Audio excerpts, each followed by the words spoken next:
여러분 안녕하세요. 아빠스입니다. 직육면체의 부피와 건널비 6번째 시간입니다. 오늘 이 시간에는 드디어 건널비라고 하는 것에 대해서 배우고 직육면체의 건널비를 직접 구해보는 시간을 갖도록 하겠습니다. 자, 그러면 늘 그랬던 것처럼 지난 시간에 배웠던 내용 확인하고 수업 속으로 들어가도록 하겠습니다. 지난 시간에는 선생님과 함께 세제곱미터라고 하는 부피의 새로운 단위에 대해서 한번 배워보았습니다.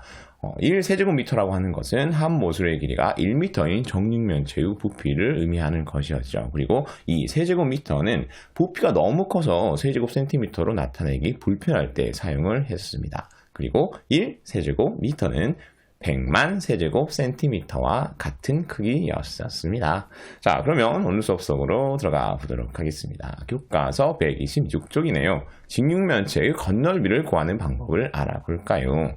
부피가 같은 직육면체 모양 상자 중에서 건널비가 작은 상자를 고르려고 합니다. 어떤 상자를 고르면 좋을지 생각해 봅시다 라고 했네요. 자, 이 문제를 해결하기 위해서는 그렇지, 건널비라고 하는 것이 무엇인지 먼저 알아야 되겠죠. 선생님께서 이렇게 질문하고 계십니다. 어떤 상자의 건널비가 더 작을까? 그랬더니 여자친구가 건널비요? 넓이는 무엇인지 알지만 건널비는 처음 들어요 라고 답하고 있죠. 그랬더니 선생님께서 건널비가 무엇인지 친절하게 설명해 주고 계십니다. 건널비란 물체 겉면의 넓이를 말한단다. 자, 그렇습니다, 여러분. 건널비는 말 그대로 물체 겉면의 넓이, 입체 도형 겉면의 넓이를 건널비라고 합니다. 자, 그랬더니 남자친구가 이 친구 하나를 알려주면 여우를 아는 친구가 있죠. 남자친구가 이렇게 이야기하고 있습니다. 그럼 직육면체의 건널비는 직육면체 6면의 넓이의 합을 뜻하겠네요. 자, 그렇죠, 여러분. 오늘 이 시간 우리가 구해야 될 직육면체의 건널비는 직육면체 6면의 넓이의 합을 의미를 합니다. 건널비가 무엇인지도 알았고 직육면체의 건널비를 어떻게 구해야 되는지도 알았기 때문에 우리가 오늘 이 시간 문제 해결할 수 있겠죠. 자, 먼저 두 직육면체의 부피를 한번 구해보라고 하네요. 건널비에 대해서 배우고 있는데 뜬금없이 왜 부피를 구하라고 할까요? 그렇지, 우리 교과서가 이 부피와 건널비의 관계를 좀 알려주고 싶은 것 같습니다. 자, 그러면 먼저 부피 구하도록 하겠습니다. 가는 가로가 9cm고요. 그리고 세로가 8cm고요. 높이가 5cm이기 때문에 9 곱하기 8 곱하기 5 하면 부피를 구할 수 있겠죠. 계산하면 360 세제곱센티미터가 된다는 것을 알 수 있습니다.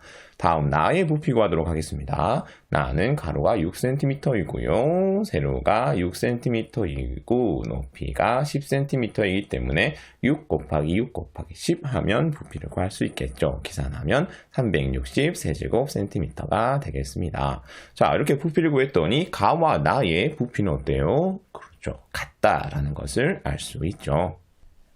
다음으로 넘어가겠습니다. 네, 드디어 두 직육면체의 건널비를 비교해보라고 하고 있네요. 그리고 눈으로 딱 봤을 때 어느 직육면체의 건널비가 더 작아 보이냐고 물어보고 있습니다. 자, 일단 두 직육면체의 부피는 같았습니다. 그런데 눈으로 딱 봤을 때 어느 게 좀 건널비가 작아 보여요? 그렇지. 선생님은 나가 좀 더, 얘가 좀 가늘어가지고 좀 더 건널비가 작지 않을까라는 생각이 듭니다.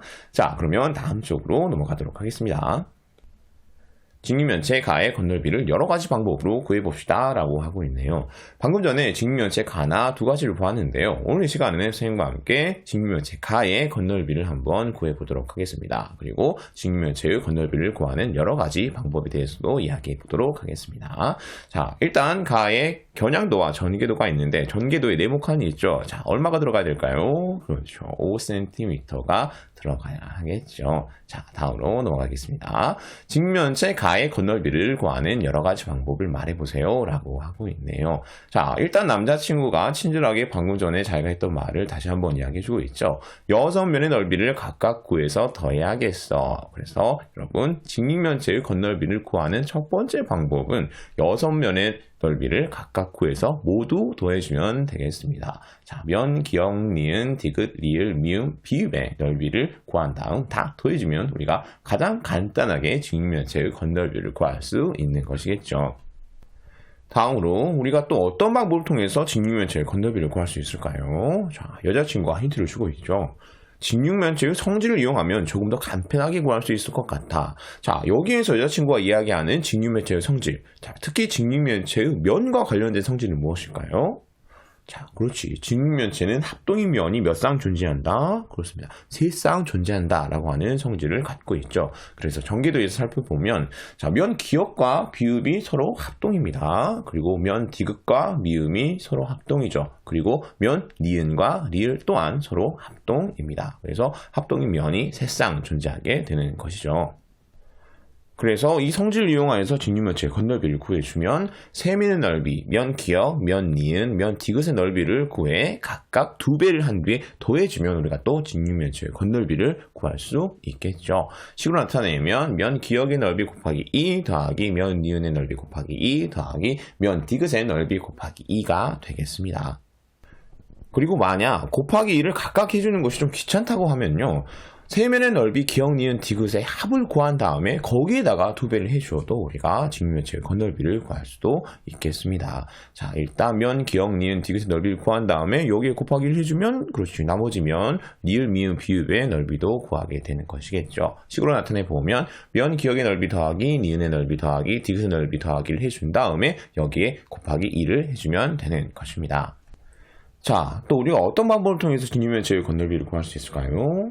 그렇지. 직육면체의 면이 각각 따로 떨어져 있다고 생각하지 않고 그냥 2개의 밑면과 옆면으로 구성되어 있다라고 생각할 수도 있습니다. 그래서 2 밑면의 넓이와 옆면의 넓이를 더해 줌으로써 우리가 직육면체의 건널비를 또 구할 수 있는 것이죠. 식으로 나타내 보면 자, 면 기역의 넓이 곱하기 1 해주면 직육면체의 2 밑면의 넓이를 구할 수 있는 것이겠죠. 여기에다가 옆면인 면, 미음, 니은, 디귿, 리을의 넓이를 더해주면 우리가 직육면체의 건널비를 구할 수 있는 것입니다. 그럼 직육면체의 건널비를 구하는 여러 가지 방법 알아보았으니까요. 이번에는 직접 직육면체의 건널비를 구해보도록 하겠습니다. 자, 먼저 방법 1입니다. 6면의 넓이를 각각 구해서 모두 더해주는 방법이었죠. 자, 면 기역의 넓이는 9 곱하기 8입니다. 그리고 니은의 넓이는 9 곱하기 5죠. 그리고 디귿의 넓이는 8 곱하기 5이고요. 리을의 넓이는 9 곱하기 5입니다. 그리고 면 미음의 넓이는 8 곱하기 5고요. 면 비읍의 넓이는 9 곱하기 8이겠죠. 자, 이것을 모두 더해주면 우리가 직육면체의 건널비를 구하게 되는 겁니다. 자, 계산해주면 이렇게 되고요. 마저 계산 마무리해주면 314 제곱센티미터가 된다는 것을 알 수 있습니다. 다음 두 번째 방법을 이용해서 직육면체의 건널비 구해보도록 하겠습니다. 직육면체는 합동의 면이 3쌍이다 라고 하는 성질을 이용한 방법이었죠. 가장 먼저 면 기역의 넓이를 구해주면 9 곱하기 8이고요. 여기에다가 1을 곱해주면 면 비읍의 넓이까지 구할 수 있습니다. 그리고 면 니은의 넓이는 9 곱하기 5고요. 여기에다가 1을 곱해주면 면 니은의 넓이까지 구할 수 있죠. 마지막으로 면 디귿의 넓이는 8 곱하기 5고요. 여기에다가 1을 곱해주면 면 미음의 넓이까지 구할 수 있습니다. 그리고 이 모든 것을 더해주면 우리가 직육면체의 건널비를 구할 수 있죠. 계산하면 그렇습니다. 직육면체의 건널비는 314 제곱센티미터가 된다는 것을 알 수 있습니다.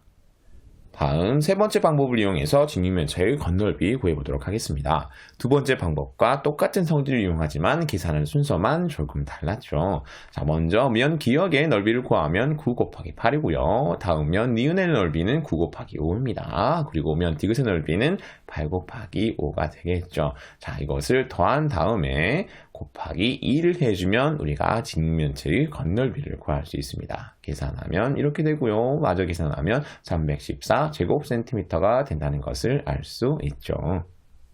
다음으로 네 번째 방법을 이용해서 직육면체의 건널비 구하도록 하겠습니다. 이 방법은 직육면체를 2개의 밑면과 큰 옆면으로 나누어서 생각해서 건널비를 구하는 방법이었죠. 자, 일단 면 기역과 비읍을 두 밑면이라고 했을 때 면 기역의 넓이를 구하면 9 곱하기 8이 되겠습니다. 여기에 곱하기 1 해주면 우리가 두 밑면의 넓이를 구하게 되는 것이죠.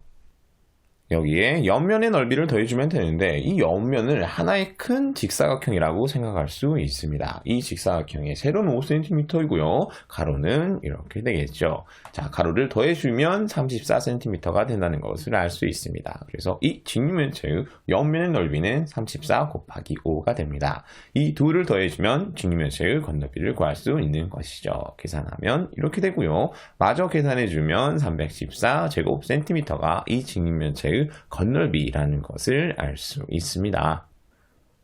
자, 이렇게 해서 총 4가지 방법으로 직육면체 가의 건널비를 구해보았네요. 다음으로 넘어가겠습니다. 어떤 방법이 더 간편한지 친구들과 이야기해 보세요. 자, 이 질문 같은 경우에는 선생님이 여러분에게 뭐라고 이야기해 주기가 어려울 것 같아요. 자, 총 4가지 방법 중에 편한 방법 여러분이 생각하면 되겠고요. 만약에 선생님, 저는 선생님이 알려준 4가지 방법 말고도 저만의 방법이 있는데 그게 더 편한 것 같아요. 라고 하면 그 방법 사용하면 되겠습니다. 그럼 오늘 수업 마무리하도록 하겠습니다. 오늘은 선생님과 함께 건널비라고 하는 것에 대해서 배워보았고요. 직육면체의 건널비를 한번 구해보았습니다. 먼저 건널비라고 하는 것은 물체 겉면의 넓이를 우리가 건널비라고 했습니다. 그리고 직육면체의 건널비는 직육면체의 6면의 넓이의 합을 직육면체의 건널비라고 했었죠. 자, 이 직육면체의 건널비를 구하는 방법은 그렇죠. 6면의 넓이를 각각 구해서 더해주면 되었었고요. 또 직육면체의 성질, 합동의 면이 세쌍이다 라고 하는 직육면체의 성질을 이용해서 구할 수도 있었습니다. 자, 그러면 오늘 수업 여기서 마치도록 하겠습니다. 모두들 청출어람 하세요. 안녕.